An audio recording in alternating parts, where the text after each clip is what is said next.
Welcome back to your favourite YouTube channel R International. આજનો આ video specially આપણે પૂર્ણ ભવિષ્યકાળ માટે છે. જે આપણે પ્રીવિયસ વિડીયોમાં અલગ અલગ પ્રકારના બધા ટેન્સીસ જોયા અને એની તમે આઈ હોપ કે તમે પ્રેક્ટિસ પણ કરતા હશો. આજે જે છે આપણો ફ્યુચર પરફેક્ટ ટેન્સ એટલે કે પૂર્ણ ભવિષ્યકાળ વિશે જોઈએ.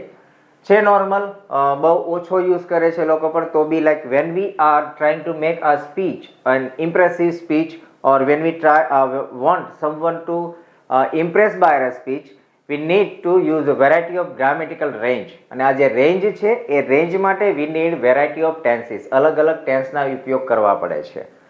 અહીં જે પરફેક્ટ ફ્યુચર ટેન્સ છે એનો પહેલા ઉપયોગ જોઈએ કે ક્યાં વપરાશે, એવી કઈ પર્ટિક્યુલર એક્શન્સ છે કે જ્યાં આપણે આ ટેન્સનો કે આ ગ્રામેટિકલ રેન્જનો ઉપયોગ થઈ શકે. તો ઉપયોગ જોઈએ કે ભવિષ્યના સમયમાં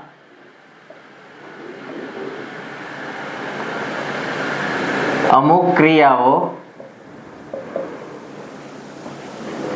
પૂરી થઈ ગઈ હશે તેવું દર્શાવવા માટે. બરાબર, એવી એક્શન્સ કે જે ભવિષ્યના અમુક ચોક્કસ સમયગાળા દરમિયાન અમુક એક્શન્સ પૂરી થઈ ગઈ હશે, જેમ કે આવતીકાલે સાંજના સમય સુધીમાં મેં મારું હોમવર્ક પૂરું કરી નાખ્યું હશે.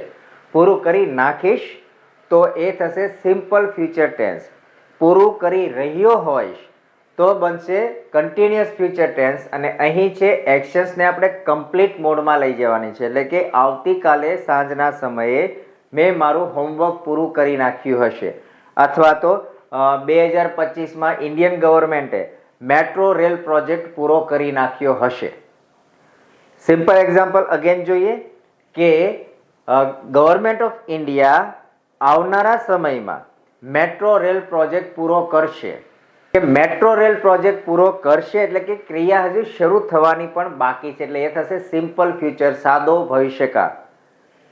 બીજું એક એક્ઝામ્પલ જોઈએ કે આવનારા સમયમાં Indian government metro rail project કરી રહી હશે, તો એ થયો ચાલુ ભવિષ્યકાળ.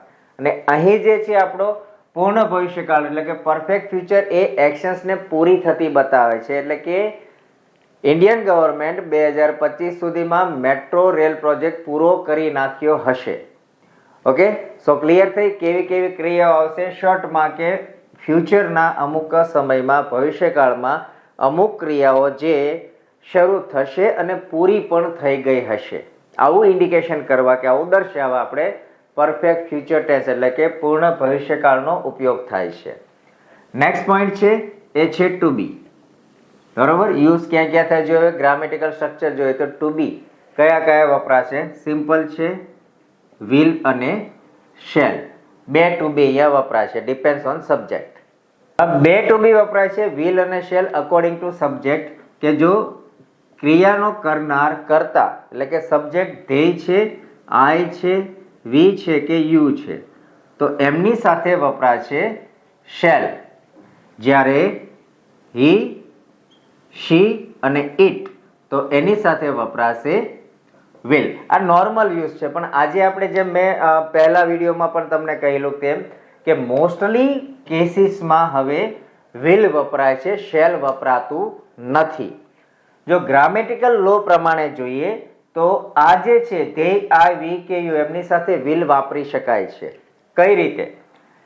જ્યારે કોઈ એવી એક્શન હું કહું કે આઈ વિલ ડુ સમથિંગ, તો એ પ્રોબેશન છે, કાઇન્ડ ઓફ અટકળો છે, ફિક્સ નથી. પણ જ્યારે કોઈ એક્શન્સ ઉપરને આપણે એક્શન્સને પ્રેશરાઇઝ કરવી હોય, ભાર મૂકવો હોય, ચોક્કસતા બતાવવી હોય, તો ત્યાં આપણે આઈ વિલ વાપરવાનું.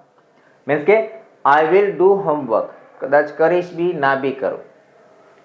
અને જ્યારે અહીં વિલનો પરફેક્ટ ઉપયોગ કરો છો તો એ સમયે થશે કે એક્શન્સ એ કમ્પલસરી પૂરી થશે જ તે. બીજું જોઈએ કે સમજો કે we shall go to Bombay. We shall go to Bombay એટલે કે કદાચ જશું, જો અનુકૂળતા થશે, સમય મળશે, ચાન્સ મળશે તો જશું. બટ જો એવું કહે કે we will go to Bombay, that means કે જશું જ, એની હાવ કોઈ પણ કન્ડિશનમાં બોમ્બે જશું જ. એટલે કે કોઈ પણ એક્શનને પ્રેશરાઇઝ કરવા. તો સેમ વે આ જે સબ્જેક્ટ છે તે આઈ, વી, યુ, શેલની જગ્યાએ વિલ વાપરતા એની એક્શન સ્ટ્રોંગ બને છે. સેમ અલ્ટરનેટિવલી હી, શી અને ઇટને જો શેલ સાથે કનેક્ટ કરીએ તો એનાથી થતી એક્શન્સ છે એ સ્ટ્રોંગ થાય છે. બટ હવે મોસ્ટલી સબ્જેક્ટ સાથે બધા વિલ જ યુઝ કરે છે, શેલ યુઝ નથી કરતા. વિલ વપરાય છે એઝ એ ટુ બી અને શેલને હવે મોડલ ઓક્ઝિલરી તરીકે યુઝ થઈ રહ્યો છે. નેક્સ્ટ પોઈન્ટ છે એ છે વર્બ ફોર્મ, એટલે કે ક્રિયાપદો કેવા વપરાશે. હવે અહીંયા જોઈએ છે કે પરફેક્ટ છે, બરોબર. પરફેક્ટ એટલે આપણે જોઈએ કે પરફેક્ટ ફોર્મ ઓફ વર્બ્સ જ યુઝ કરવા પડશે. ઓકે, સો અહીં વપરાશે V3. ઓકે, પ્લસ શું છે કે પરફેક્ટ ફ્યુચર ટેન્સ એટલે કે વિલ પણ વપરાશે અને V3 પણ, એટલે કે આખું સ્ટ્રક્ચર જોઈએ તો will plus have plus V3 આ રીતે સ્ટ્રક્ચરમાં વપરાશે. હેવ અને V3 એ બંને સાથે રહેશે. આ પહેલું અને આ છે તે બીજા ક્રમે જ આવશે always. As I sad, girlfriend boyfriend સાથે જ રહેશે. વિલ હેવ છે એ પહેલા આવશે, V3 એ પછી આવશે. કોઈ પણ સેન્ટેન્સ પેટર્ન આગળ પાછળ કરીએ એમાં ચેન્જીસ આવશે નહીં. નેક્સ્ટ છે પછી જોઈએ તો એ છે આપણા એક્સ્ટ્રા વર્ડ્સ. વધારાના એવા શબ્દો કે જે પ્રૂવ કરે છે કે આ સેન્ટેન્સ છે કે જે એક્શન્સ છે એ પર્ટિક્યુલર ટેન્સની જ છે. તો અહીંયા કયા વપરાશે તો ફ્યુચર ટેન્સના બધા જ ટાઈમ ફ્રેઝીસ વપરાશે, બરોબર. મીન્સ કે કાઇન્ડ ઓફ વર્ડ્સ કે જે by tomorrow evening, at the end of the December or in between the year 2005 or 2006, means કે આવા ટાઈમ ફ્રેઝીસ વપરાશે જે ભવિષ્યકાળનું ચોક્કસ સમયનું ઇન્ડિકેશન કરતા હશે. તો આવા એક્સ્ટ્રા વર્ડ્સથી આપણને સમહાવ આઈડિયા આવે કે કોઈ એક્શન્સ એ કયા ટેન્સમાં જશે અથવા કોઈ એક્શન્સ એ કયા ટેન્સની છે, આઈડેન્ટિફિકેશન મળી શકે છે. અને સામેવાળાને જે લિસનર છે કે રીડર એ પણ ક્લેરિફાઈ થઈ શકે છે. ફર્સ્ટ પોઈન્ટ છે એ છે સેન્ટેન્સ પેટર્ન, એટલે કે વાક્ય રચના. જોઈએ એક્ટિવ વોઇસ અને પેસિવ વોઇસ. એક્ટિવ તો ઓલવેઝ હંમેશા પહેલો આવશે, સબ્જેક્ટ. સબ્જેક્ટના આધારે આઈધર વિલ અથવા તો શેલ મોસ્ટલી હવે આપણે યુઝ કરીશું. વિલ કોમન છે, દરેક જ યુઝ કરે છે અને ગ્રામેટિકલી એક્યુરેટ બી છે, મીન્સ કે રોંગ નથી, ખોટું નથી. વિલ વાપરી શકાય દરેક સબ્જેક્ટ સાથે. Okay, so subject will or shall. પછી આવશે હેવ પ્લસ V3, પછી ઓબ્જેક્ટ અને એક્સ્ટ્રા વર્ડ્સ. ઓકે, આ એમની થઈ સેન્ટેન્સ પેટર્ન. અહીં એક ખાસ ધ્યાન રાખો, જે આ હેવ છે ને એને વર્બની સાથે કનેક્શન છે, એને સબ્જેક્ટની સાથે નથી. જેમ કે પરફેક્ટ ટેન્સમાં આપણે જોયેલું કે હી શી ઇટ હોય તો હેઝ આવતું અને ધે આઈ વી કે યુ હોય તો હેવ આવતું. પણ અહીં હેવ જ આવશે, હેઝ આવશે નહીં, કારણ કે એને કનેક્શન્સ છે વર્બ સાથે, not with the subject. Okay, તો આ એક્ટિવ સેન્ટેન્સ થયું કે સબ્જેક્ટ એના આધારે વિલ અથવા shall, have plus V3, object અને એક્સ્ટ્રા વર્ડ્સ. આનું પેસિવ કરીએ તો જે આપણો ઓબ્જેક્ટ છે એ પહેલા આવી જશે, ઓબ્જેક્ટ. હવે એના આધારે આઈધર વિલ અથવા તો શેલ, આપણે મોસ્ટલી યુઝ કરીશું વિલ જ. એટલે ઓબ્જેક્ટ પછી ટુ બી, વિલ પછી હેવ, અહીં પરફેક્ટ ટેન્સ છે તો બીન અને V3 આ ફ્રેઝ બન્યો. પછી બાય વડે સબ્જેક્ટ અને એક્સ્ટ્રા વર્ડ્સ. સો અહીં જોયેલું આપણે કે હેવ અને V3 બંને કનેક્ટેડ રહેશે. તો અહીં ત્રણની પેર થઈ, હેવ બીન V3. આ પહેલું, આ બીજું અને આ ત્રીજું ઓલવેઝ સાથે રહેશે અને સ્ટેપ બાય સ્ટેપ એ સિક્વન્સમાં જ રહેશે. સિક્વન્સ બી ચેન્જ નહીં કરવી અને એક બંને તોડવાના પણ નહીં, સાથે જ રહેશે. ગર્લફ્રેન્ડ બોયફ્રેન્ડ, મેરેજ થઈ ગયા, હસબન્ડ વાઈફ અને ચાઇલ્ડ. ઓકે, સો આ બધું સાથે જ રહેશે અને અલગ કરવાના નહીં. ઓકે, સો આ છે આપણું એક્ઝામ્પલ કે I will have cleared IELTS in the end of March. Means કે આવતા માર્ચના એન્ડ સુધીમાં મેં મારી આઇલ્સ ક્લિયર કરી લીધી હશે. આ છે પરફેક્ટ પ્રેઝન્ટ, આ પરફેક્ટ ફ્યુચરનું એક્ઝામ્પલ છે. જોઈએ આખા સેન્ટેન્સનું પહેલા ક્લાસિફિકેશન્સ કે કયા વર્ડનો શું મિનિંગ છે in terms of grammatical range. આ છે આપણો સબ્જેક્ટ, આ વિલ એ આપણું શું થયું ટુ બી, આ હેવ એ છે આપણો હેલ્પિંગ વર્બ, ક્લિયર મીન્સ કે આપણો વર્બ ફોર્મનું ત્રીજું રૂપ, અને આઇલ્સ ધેટ ઇઝ ઓબ્જેક્ટ, અને in the end of March એને આપણે કાઉન્ટ કરીશું એક્સ્ટ્રા વર્ડ્સ. ઓકે, તો આ થયું આપણું સેન્ટેન્સ કે I will have cleared IELTS in the end of March. So આ જે ઓબ્જેક્ટ છે એ સેન્ટેન્સની શરૂઆતમાં પહેલા આવશે, પેસિવ કરીએ ત્યારે. તો આ જે આપણો ઓબ્જેક્ટ છે આઇલ્સ એ આવશે પહેલા, આઇલ્સ, પછી ટુ બી, વિલ, પછી હેવ ક્લિયર છે એક્ટિવમાં, પેસિવમાં have been clear, been add કરીએ છીએ તો વિલ હેવ બીન, પછી ક્લિયર. પછી જે સબ્જેક્ટ છે આપણો એ જશે પાછળ કર્મની સ્થાને, એટલે આઈ નું થઈ જશે મી, બાય વડે કનેક્ટ કરીને, એટલે કે બાય મી, અને extra word in the end of March. કે આ બન્યું એનું passive.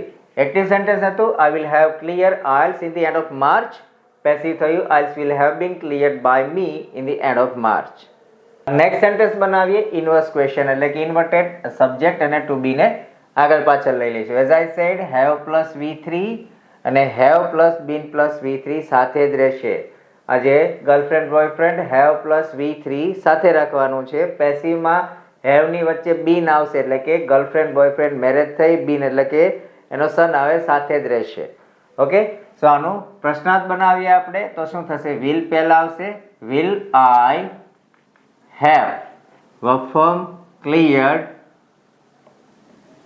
ice, next word in the end of March and question tag.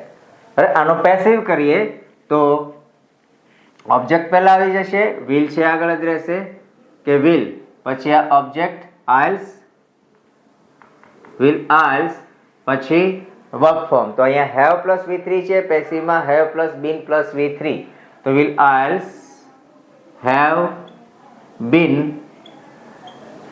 Clear, પછી સબ્જેક્ટ તો બાય મી, અને extra words in the end of March and question tag. Okay, so active હતું will I have clear IELTS in the end of March. So passive will IELTS have been cleared by me in the end of March. આ એમનું passive બન્યું. Next sentence છે negative બનાવીએ. તો mostly આપણને એવી tendency છે કે હેઝ હેવ પછી નોટ મૂકી દઈએ છે, પણ પરફેક્ટ ટેન્સ છે આપણે નોટ ક્યાં આવશે? ટુ બી પછી જ આવશે. હેલ્પિંગ વર્બ જે છે એ વર્બને હેલ્પ કરે છે, સબ્જેક્ટને કંઈ કરતો નથી, એટલે નોટ અહીંયા આવશે. મીન્સ કે I will not have cleared IELTS in the end of March. આ એનું થયું એક્ટિવ વોઇસ. હવે આનું આપણે પેસિવ કરીએ તો પેસિવ શું થશે? તો પહેલો સબ્જેક્ટ છે એની જગ્યાએ શું લેશું આપણે? ઓબ્જેક્ટ પહેલા આવશે IELTS, પછી ટુ બી, વિલ, અને નકાર છે નેગેટિવ તો નોટ. આઇલ્સ વિલ નોટ, પછી have plus been plus V3, તો will not have been clear. પછી સબ્જેક્ટ છે આઈ છે, કર્મની સ્થાને જશે એટલે મી થઈ જશે બાય વડે, તો by me in the end of March. Extra words જે ગ્રુપ ઓફ વર્ડ છે એ ત્યાં ને ત્યાં જ રહેશે. તો એક્ટિવ સેન્ટેન્સ થયું I will not have clear IELTS in the end of March.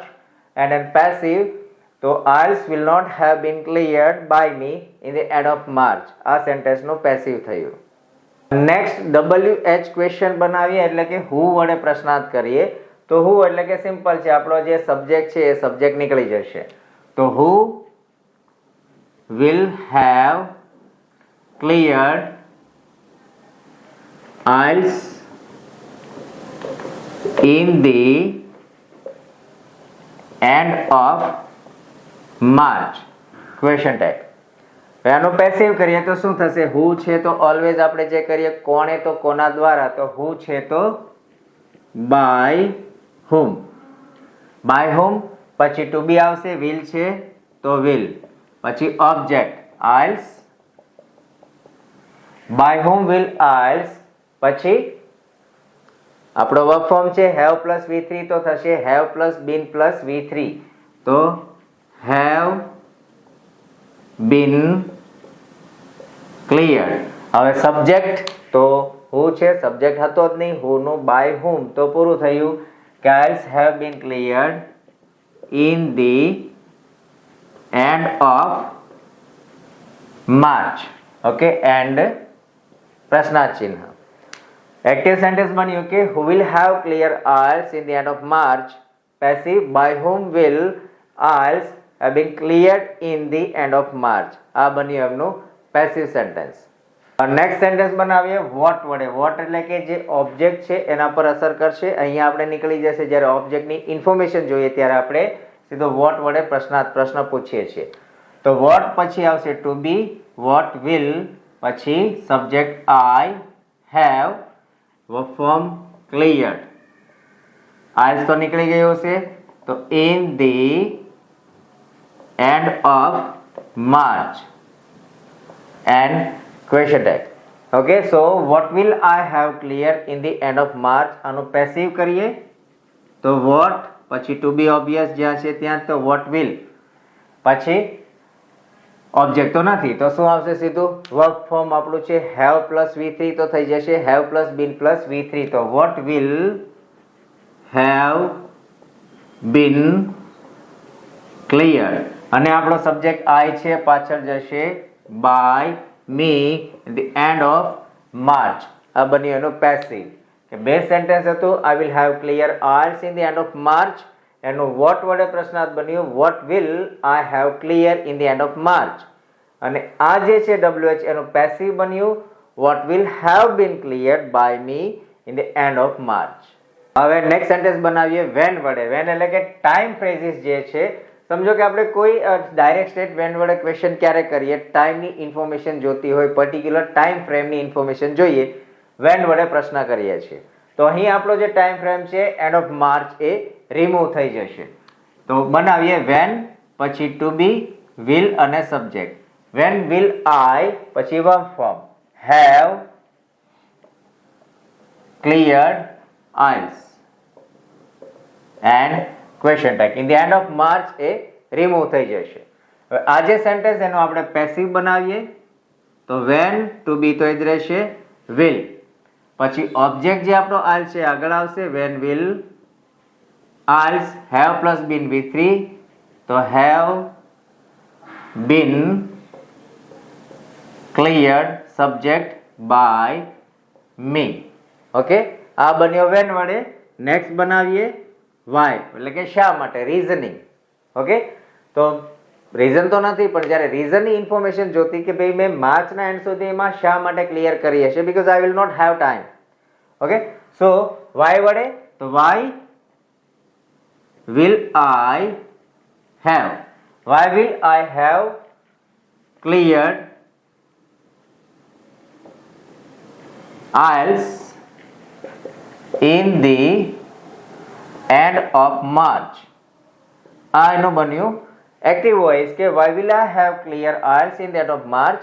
એનો પેસિવ કરીએ તો why will object Isles પછી verb form have been cleared પછી સબ્જેક્ટ પાછળ જશે by me in the end of March and question tag.